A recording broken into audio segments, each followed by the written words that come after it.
বাথরুমে জল উঠে যাবে, মন্দির ডুবে নেই, জাহাজের উপরে নাকি আছে।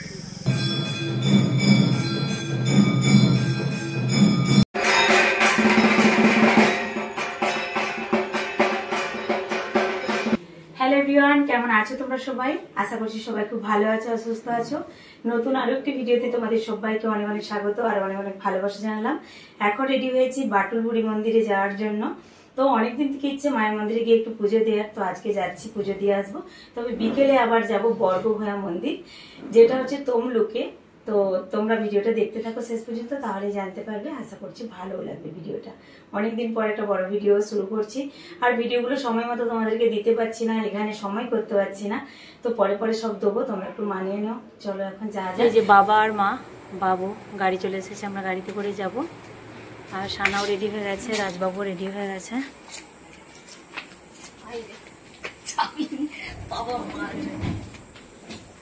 সাতটা ঘোড়া আর গোবিন্দ সারথি হয়েছে, এরকম করে আছে লাগা। আমার ছেলে বৌমায় যে এক সাইডে বসেছে আর বাবা আমরা এক সাইডে বসেছি। ছেলের বাঁ দিকেই বৌমা আছে।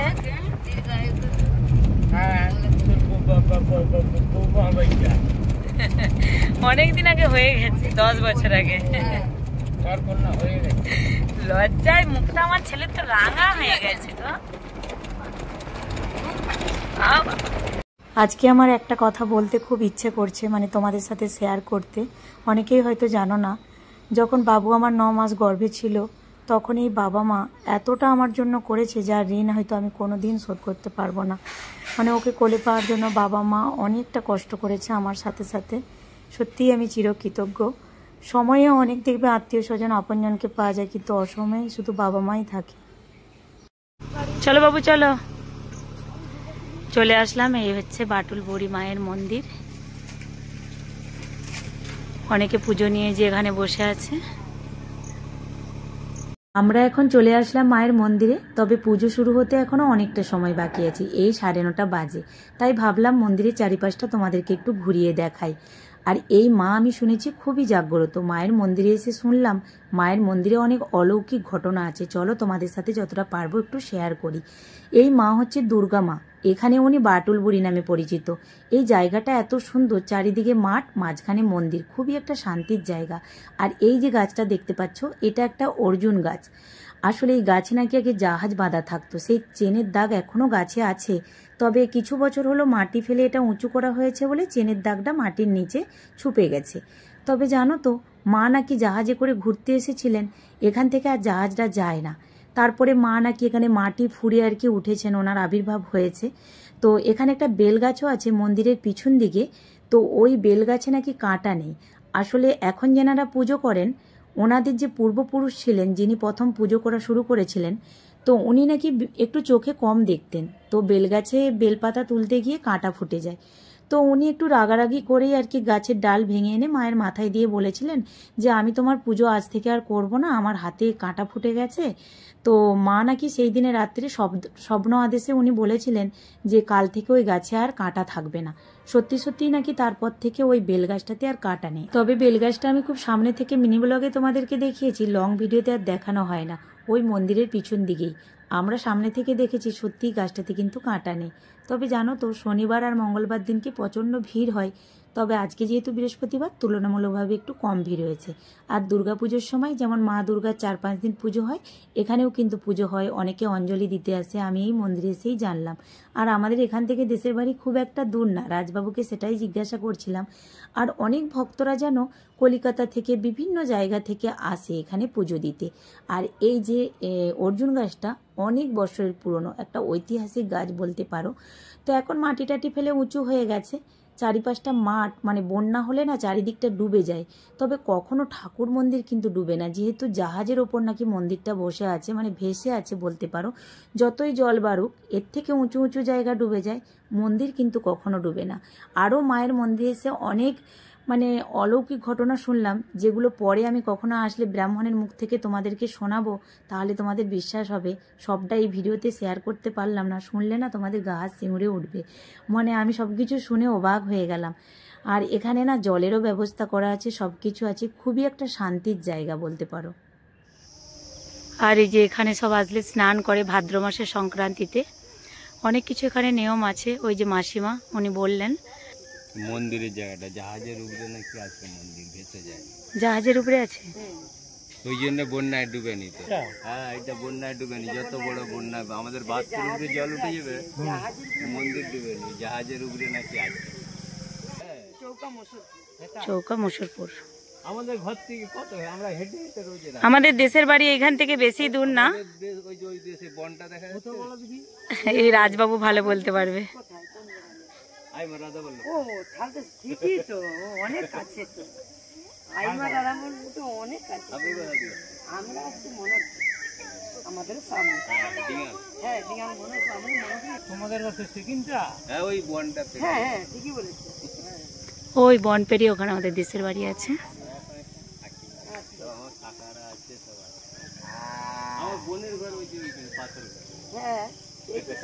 এখানে একটা আমার কাকা শ্বশুরের মেয়ের বাড়ি আছে। তোমরা পুজো দিয়ে ওখানে 10 মিনিটের মতো দেখা করবো যদি সম্ভব হয়। চলো বন্ধুরা, তোমাদেরকে একটু সামনে থেকে মায়ের দর্শন করিয়ে দিই। এই হচ্ছে আমাদের সবার সেই জাগ্রত বাটুলপুরি মা। তোমরা একটু দর্শন করে নাও। মাকে জানাই কোটি কোটি প্রণাম। তোমরাও জানাও যেন আমরা সবাই ভালো থাকি, সুস্থ থাকি এবং পৃথিবীর সমস্ত মানব জীব যেন খুব ভালো থাকে, সুস্থ থাকে মায়ের কৃপায়। আসলে আমাদের শরীরই হচ্ছে সম্পদ, সবার আগে সুস্থ থাকাটা খুবই দরকার। তবে এত বছরে যেন এই প্রথমবার মায়ের সামনে এসে মায়ের দর্শন করার আমার সৌভাগ্য হলো। এই মন্দিরের সামনে দিয়ে আগেও গেছি, কিন্তু একটা কথা আছে না, মা না চাইলে তার সামনে আসা যায় না। তো এতদিনে আমার এই আজকে সৌভাগ্য হয়েছে মায়ের সামনে এসে একটু পুজো দেওয়ার আর মায়ের দর্শন করার। আজকে দুজনরা দেবে ক্ষীরভোগ, তাই এখানে ক্ষীর রন্ধন হচ্ছে। ক্ষীরটার জন্য আমরা অপেক্ষা করছিলাম, তো এখন রেডি হয়ে গেছে, এবার পুজো শুরু হবে।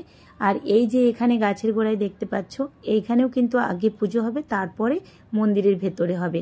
আসলে সেই কালুরায়ের মন্দিরে যেরকম কাদেরও নতুন মানে গরুর আর কি বেবি হলে তখন প্রথম দুধটা নিয়ে এসে কালুরায়ের মন্দিরে ঠাকুরকে নিবেদন করে, তো তেমনি আর কি এখানেও দুটো বাড়ি থেকে দুধ এসেছে। তো সেই দুধ দিয়ে প্রথম এখানে পুজো দেওয়া হচ্ছে, তারপর মন্দিরের ভেতরে পুজো হবে।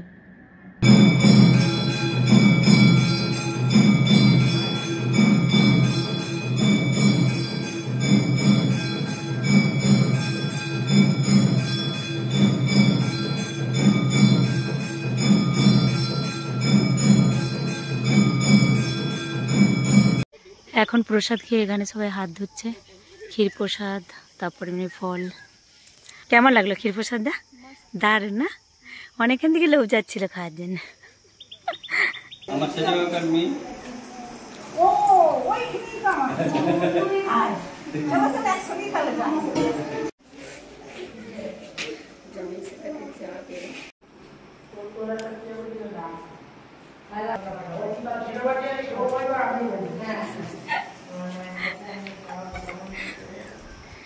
বাটুলপুরি মায়ের পুজো দেওয়ার পর এখন আমরা চলে এসেছি একটা মনসা মন্দির। এই মন্দিরটাও নতুন হয়েছে, তাই ভাবলাম এত সামনাসামনি এসেছি যখন এই মায়েরও দর্শন করে নিই।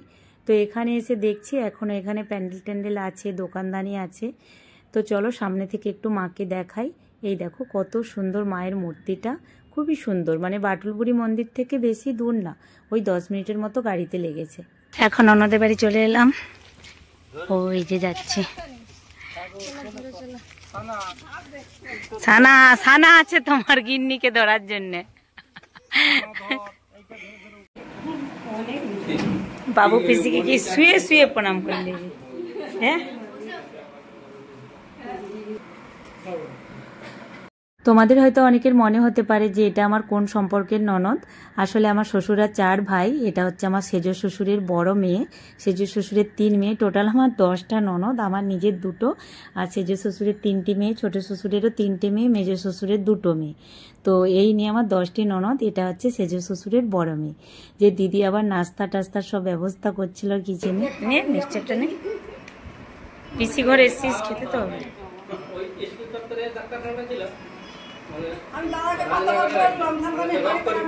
মাটা না না মা,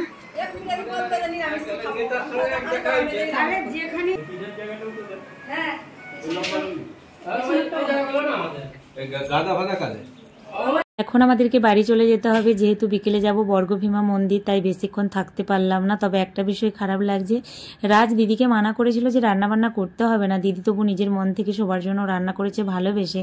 কিন্তু কি বলতো, আজকে বৃহস্পতিবার, দিদি মাছ রান্না করেছে, তাছাড়াও বিকেলে যাব বর্গভীমা, যে কারণে খাওয়া দাওয়া করতে পারলাম না। নিজেদেরই খারাপ লাগছে সত্যি কথা বলতে। হাই হাই হাই মাতাজি,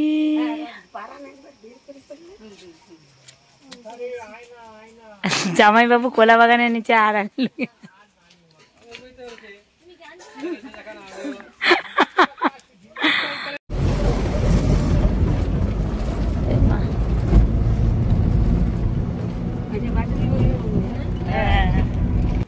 এখন 4:30টার মতো বাজে, তো আমরা এসেছি বাড়িতে প্রায় 2:30টা নাগাদ, কারণ আমরা একটা ননদের বাড়িতে দেখা করে তারপর বাড়িতে আসলাম। তো যেহেতু বৃহস্পতিবার, ননদ ওখানে রান্না করেছিল মাছ টাছ করে, তো ওই জন্য ওখানে আর খাওয়া দাওয়া করতে পারি না। বাড়িতে এসে সবাই মুড়ি খেয়েছে, তো এসে এতবেলা তো আর রান্না করলে হবে না। তো এখন বেরিয়েছি বর্গভীমা মন্দির যাওয়ার জন্য। তো রেডি হয়েছি, সাইড একটু চেঞ্জ করে নিলাম, কারণ ওটা সকাল থেকে পড়েছিলাম। বাবা মা যেহেতু থাকতে পারবে না, তাই একই দিনেই যাচ্ছি। বাবা মার গরুর জন্য আর কি, কাল পর্যন্ত আর থাকতে পারবে না। তো চলো এখন যা যাক। মাথা থেকে নেবো, নিয়ে নে, একটা ওয়াটার বোতলও নিতে হবে। নানিমা দাদু কোথায়? নিচে? গাড়িওয়ালাটা আসতে লেট করছে, আসে না তো।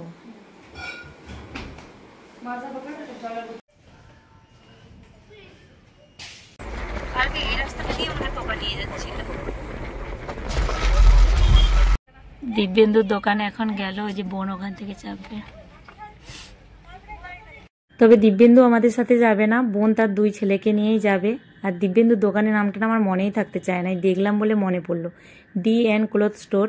এটা খুকুরদহ বাজারের ভেতরে। আর কত আম নিয়ে এসছে ওদের গাছের, দেখো। এখন আমরা নিয়ে যাবো।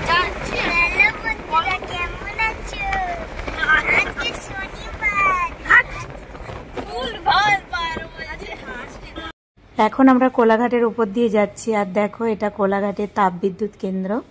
তো এটার একটা নাম আছে, আমি নামটা ভুলে গেছি। তো তোমরা ট্রেনে হয়েও কিন্তু যেতে পারো। এখন আমরা চলে আসলাম বর্গভীমা মায়ের মন্দিরের একদম গেটের সামনে। এখানে এসে অনেক বর কনে দেখতে পাচ্ছি। রাস্তায় আস্তে আস্তেও অনেককেই গাড়িতে করে আসতে দেখলাম মন্দিরের দিকে।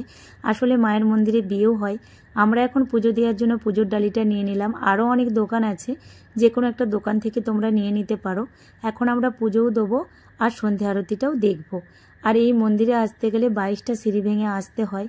এই মন্দিরের অনেক অলৌকিক ঘটনা আমি শুনেছি, সবটা এখন শেয়ার করতে গেলে ভিডিওটা অনেক বড় হয়ে যাবে। তোমাদেরকে আগেই একটু মায়ের দর্শন করিয়ে দিই।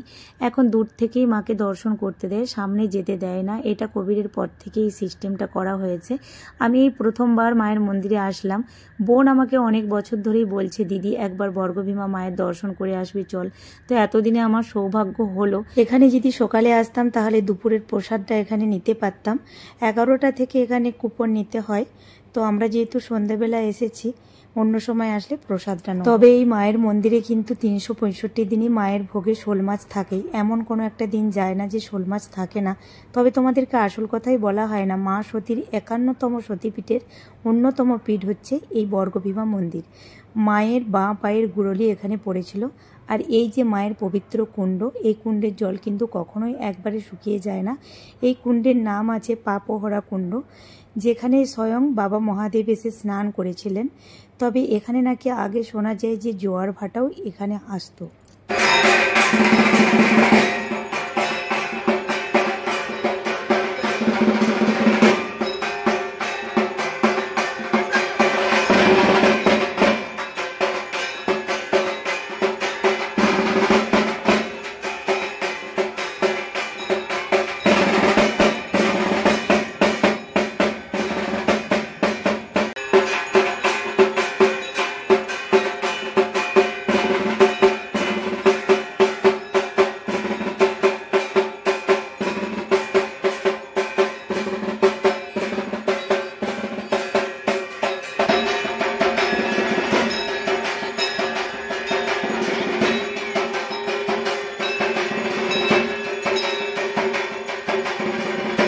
এখন অনেকটা সময় ধরে মায়ের আরতি হলো। এত সুন্দর আরতি আমি প্রথমবার দেখলাম। যেমন সুন্দর ঢাকের আওয়াজ, ততটাই সুন্দর করে কিন্তু ঠাকুরমশাই আরতি করেছেন। তো এখানে বিয়ে হচ্ছে সন্ধ্যে থেকে, অনেকগুলোই বিয়ে হলো দেখলাম। তো এখনও বিয়ে চালু আছে। তবে আমাদের রাজবাবু হাসে হাসে পেট খালি করে দিচ্ছে, শুধু এই বিয়ে দেখতে চলে আসছে। বলছে ছোটোর থেকে এরকম মন্দিরে বিয়ে হওয়া আমি দেখি না, আর কোন কোণে কতটা কান্নাকাটি করছে সেগুলো শুধু আমাদেরকে দেখাচ্ছে বলছে। আর এই যে জায়গাটা দেখতে পাচ্ছ, এখানে পুজোর দক্ষিণা বলে লেখা আছে ঠিকই, কিন্তু এখানে যে ভোগ নেওয়া হয় দুপুরে তার কুপনটা কিন্তু এখানে 11টা থেকে দেয়। আর একটা কথা তোমাদেরকে বলি, এখানে কিন্তু আশপাশে অনেক দোকানও আছে, এখান থেকে মায়ের ফটোও তোমরা কিনতে পারো। আর একটা হাসির ঘটনা হয়েছে, রাজ ওখানে বিয়ে দেখতে দেখতে একজনকে বলছে আমরা বরযাত্রী, আমাদেরকে টিফিনের কিছু ব্যবস্থা করো, আমাদেরকে টিফিন দাও। সত্যি সত্যি তারা টিফিনের ব্যবস্থা তো তাদের জন্য রেখেই ছিল, তো কয়েকটা প্যাকেট নিয়ে এসে রাজকে দিচ্ছে জানো। আর আমরা হাসাহাসি করে আবার সেখান থেকে চলে আসলাম। এই যে আমরা পুজো দিয়ে যখন নামছিলাম তখনও দেখলাম যে এখানে এখনও বর উঠছে বিয়ে করার জন্য। তো এটা হচ্ছে একটা শিব মন্দির, তো সেখানেও বাবার দর্শন করলাম। তো এখন আমরা বাড়ি ফিরে যাব, রাস্তায় যাচ্ছি। অনেকটা রাত্রি হয়ে গেছে বলবো না, প্রায় এখন 9:30 10টার মতো বাজে। বাড়ি যেতে যেতে অনেকটাই রাত্রি হয়ে যাবে। তো এই যে এখন আমরা বাড়ি চলে এসেছি, যেহেতু একই দিনে দুটো মন্দির আমরা দর্শন করেছি, তো যে কারণে আর কি অনেকটাই টায়ার্ডও হয়ে গেছি, তবে বেশ ভালো লেগেছে। চলো আজকে আসি।